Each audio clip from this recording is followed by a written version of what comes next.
Bonjour. Suite de cette introduction à la théorie des groupes, on va aborder un chapitre qui est assez important qui s'appelle l'arithmétique modulaire. Alors la plupart des gens connaissent déjà l'arithmétique modulaire, donc si jamais vous pouvez passer. Je comptais faire une seule vidéo sur le sujet, mais étant donné qu'elle serait un peu longue, je l'ai découpée en 7 petites vidéos plus faciles d'accès. Et en plus, vous pourrez comme ça directement revoir le sujet qui vous intéresse. Alors, l'arithmétique modulaire, pour nous, c'est une source d'exemples en théorie des groupes, parce que ça crée, disons, des exemples de groupes abéliens, dont les groupes cycliques.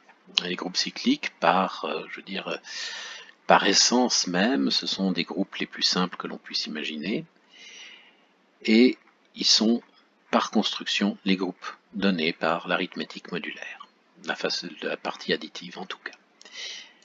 Alors, l'arithmétique modulaire, c'est une théorie mathématique qui étudie les questions assez amusantes comme un nombre est-il un multiple de 3?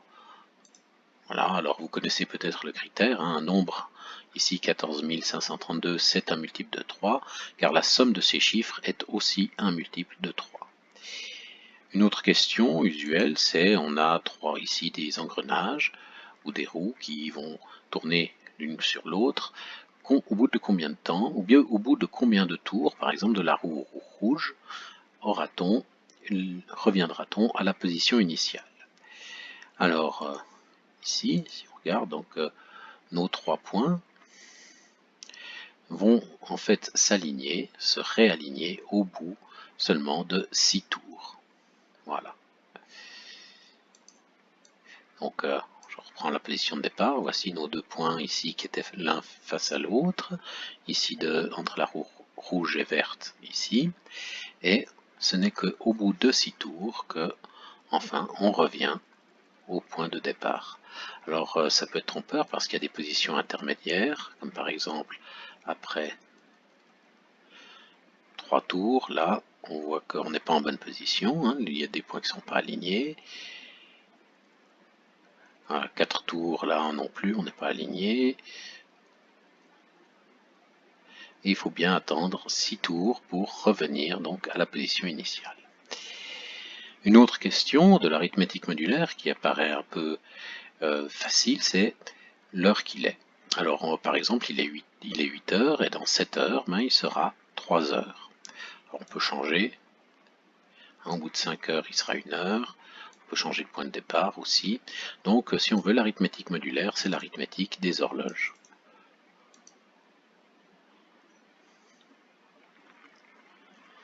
Et donc ici on calcule, on dit modulo 12, parce qu'au bout de 12 étapes, on revient au point de départ.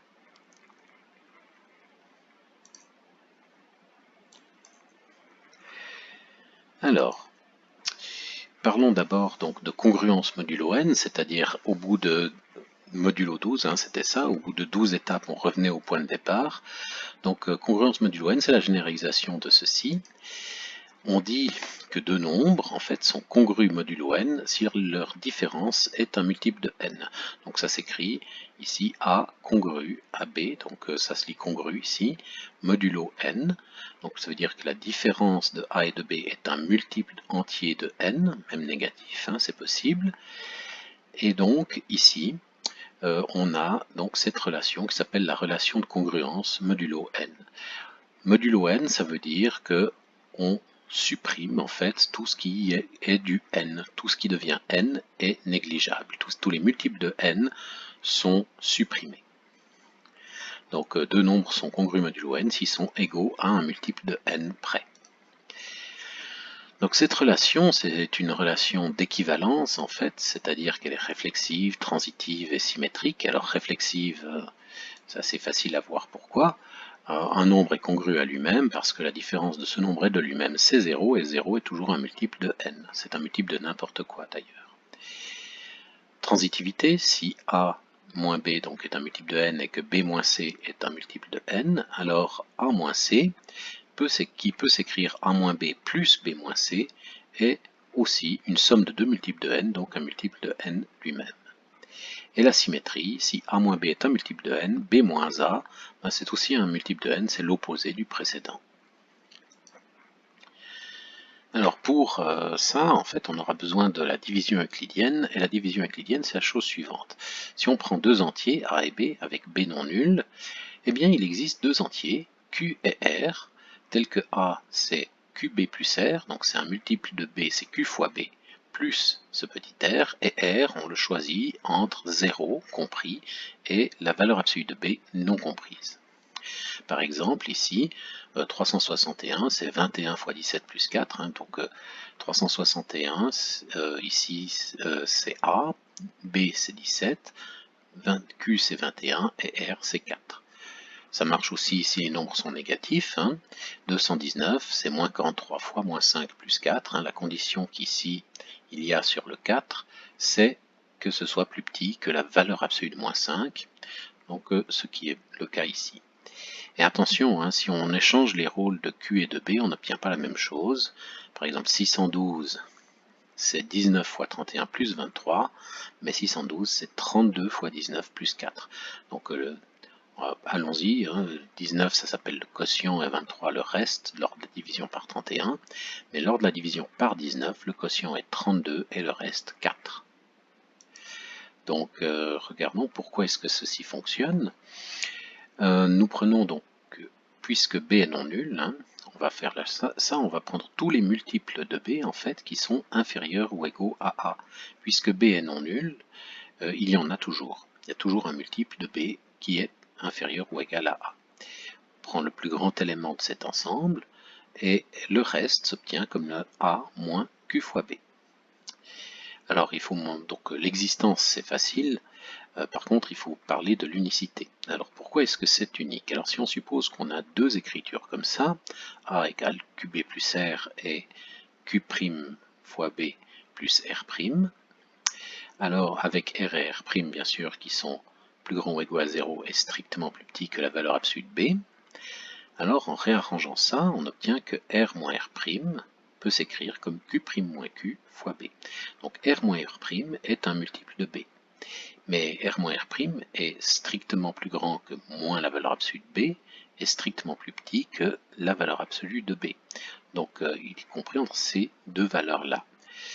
Mais R moins R', donc c'est un nombre qui est un multiple de B compris entre ces deux valeurs, il ne peut être que nul. Ça peut être que le multiple de B qui est 0 fois B. Donc R moins R' est nul. Et puisque R moins R' est nul, on revient ici, et que B est non nul aussi, Q et Q' doivent être égaux aussi. Donc Q et R, je l'ai mentionné, s'appelle le quotient et le reste de la division de A par B. Et deux nombres, en fait, pourquoi est-ce qu'on introduit ça? C'est parce que deux nombres sont congrus entre eux, si et seulement si ils ont le même reste lors de la division euclidienne par B. Par N, pardon. Donc si on prend la division euclidienne de A par N, on obtient un reste, de B par N on obtient un reste aussi, et les deux nombres sont congrus si et seulement si leurs restes sont égaux. Alors pourquoi cela? En fait c'est assez facile, hein, c'est que un nombre A, en fait si on regarde, si A c'est Q fois N plus R, alors A est congru à R. Et comme le reste est unique, si B est congru à Q fois N plus R', bah pour que A soit congru à B, il suffit que R soit congru à R'. Alors, maintenant continuons avec ces critères de divisibilité hein, qu'on a introduits tout à l'heure. On avait vu l'exemple d'être un diviseur, d'être un multiple de 3. Alors pourquoi est-ce que ça marche? Parce que 10 est congru à 1 modulo 9. Hein. 10 c'est 1 fois 9 plus 1. Et donc 10 puissance i, c'est aussi 1 modulo 9. Donc tout nombre, en fait, quand on écrit un nombre en base 10, hein, ça c'est l'écriture en base 10 du nombre, vous avez le chiffre le plus élevé, un chiffre de poids fort qui est AK, suivi des chiffres de poids plus faibles jusqu'à A1, A0. Ça, cette écriture en base 10 signifie que c'est une somme pondérée de puissance de 10. Si on calcule maintenant modulo 9, ce nombre-là, modulo 9, ça nous donne cette somme pondérée de puissance de 10 modulo 9. Et les puissances de 10 modulo 9, c'est la même chose que 1, donc ça nous donne la somme des i, somme des chiffres. Donc, un nombre est congru à la somme de ces chiffres modulo 9. Donc, pour être divisible par 9, il suffit que la somme des chiffres soit divisible par 9. Et comme modulo 9, être un multiple de 3, c'est être égal à 0, 3 ou 6, hein, on a automatiquement qu'un nombre est congru à la somme de ces chiffres modulo 3 aussi. Par exemple, hein, ici, vous pouvez mettre sur pause si vous voulez. Quelques exemples donc ici de critères de divisibilité par 9, 9 et 3. On fait à chaque fois la somme des chiffres et on regarde si le résultat est divisible par 3 ou 9. Maintenant, pour des critères de divisibilité par 2 ou 5, c'est assez facile puisque en fait, ça c'est toujours une somme de puissance de 10. Hein, A0 c'est A0 fois 10 puissance 1, 10 puissance 0, pardon, donc c'est A0 fois 1, donc A0 tout court. Donc tous les chiffres de poids plus élevés sont en fait ici sont tous multipliés par 10 au moins, par une puissance de 10. Et A0 est le seul à ne pas être multiplié par une puissance de 10 ou être multiplié par 10 puissance 0, c'est-à-dire 1. Donc quand on calcule maintenant modulo 2, tout ce qui est un multiple de 10 disparaît. Et il ne reste donc que A0. Même chose, modulo 5, tout ce qui est un multiple de 10 disparaît, donc il ne reste que A0. Donc un nombre est divisible par 2 ou 5, si et seulement si son dernier chiffre l'est. Bon, ça on a l'habitude, on sait, hein, vous pouvez regarder quelques exemples ici, mais pourquoi est-ce que ce critère marche, ce critère intuitif fonctionne? Uniquement parce que les chiffres de poids plus grands ou égal à 1 sont tous multipliés par 10. Et 10 c'est 0 modulo 2 et c'est aussi 0 modulo 5. Alors, regardons maintenant quelques critères un peu plus compliqués, par exemple modulo 7. Alors, comment détecter si un nombre est divisible par 7? Il y a plusieurs méthodes, mais l'une d'elles, par exemple, c'est de remarquer que 1001, c'est un multiple de 7. C'est aussi un multiple de 11 et de 13. Donc, au passage, ça nous donnera aussi un critère pour 11 et 13. Donc, comme 1001 est nul, en fait, modulo 7, 1000 lui-même est congru à moins 1 modulo 7. Donc, quand on écrit un nombre en base 10, et qu'on découpe par milliers, chaque tranche de 1000, en fait, chaque tranche de 1000 sera un nombre fois une puissance de 1000. Donc là, on a découpé par tranche de milliers, et c'est ce que ça signifie, hein, cette écriture dit qu'on a juste découpé par milliers. Et ici, chaque tranche de 1000 est en fait multipliée par une puissance de 1000. Et une puissance de 1000, ce sera une puissance de moins 1.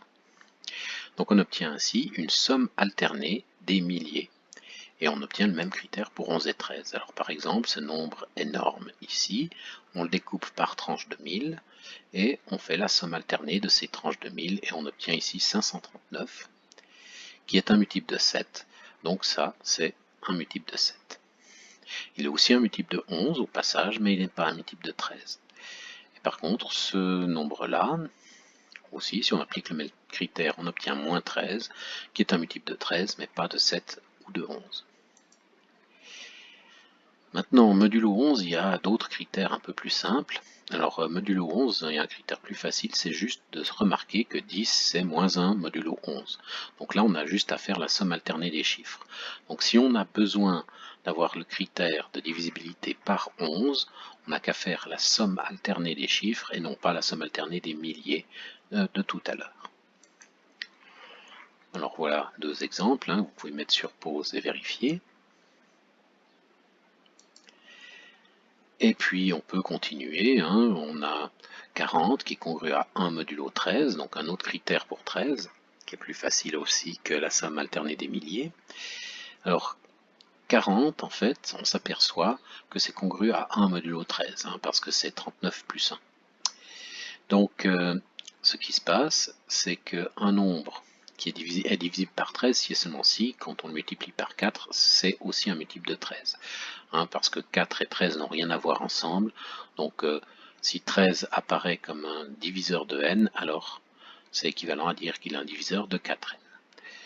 Donc ce nombre-là, notre nombre de départ, si on le multiplie par 4, il y a une partie qui est un multiple de 40, donc 1, un multiple de 1, ça devient 1 modulo 13, et l'autre, le terme de poids faible, le bit de poids faible ici, c'est 4 fois A0. Le chiffre de poids faible, j'aurais dû dire. Donc ici, on obtient AK, le nombre où on a ôté le chiffre des unités, plus 4 fois les unités, divisible par 13. Donc c'est équivalent à dire qu'on a un nombre ici AK plus un chiffre qui est divisible par 13. Ce sera équivalent à dire qu'on aura ici un nombre à K chiffres qui sera divisible par 13. Donc on a diminué le nombre de chiffres. Alors par exemple, 1703, c'est 170 plus 4 fois 3, si on applique le critère, 182, et 182, on applique le critère, c'est 18 plus 4 fois 2, ce qui fait 26. Et 26 est un multiple de 13. Donc cette chose-là est un multiple de 13. Même chose ici, on peut vérifier, on obtiendra quelque chose qui n'est pas un multiple de 13. Alors il y a d'autres critères, on peut diviser par un critère pour 17, 19, 23, 29, 31, etc. On peut trouver autant de critères que l'on veut en fait, et ici il s'agira d'appliquer ces réductions-là qui diminuent à chaque fois le nombre, qui diminuent à chaque fois la taille du nombre, donc c'est plus facile pour vérifier si oui ou non un nombre est divisible par 17, par 19, par 23, par 29, par 31. Voilà quelques exemples, vous pourrez mettre sur pause pour vérifier comment ça fonctionne. Alors si on a tous ces critères-là, c'est qu'il y a une méthode générale.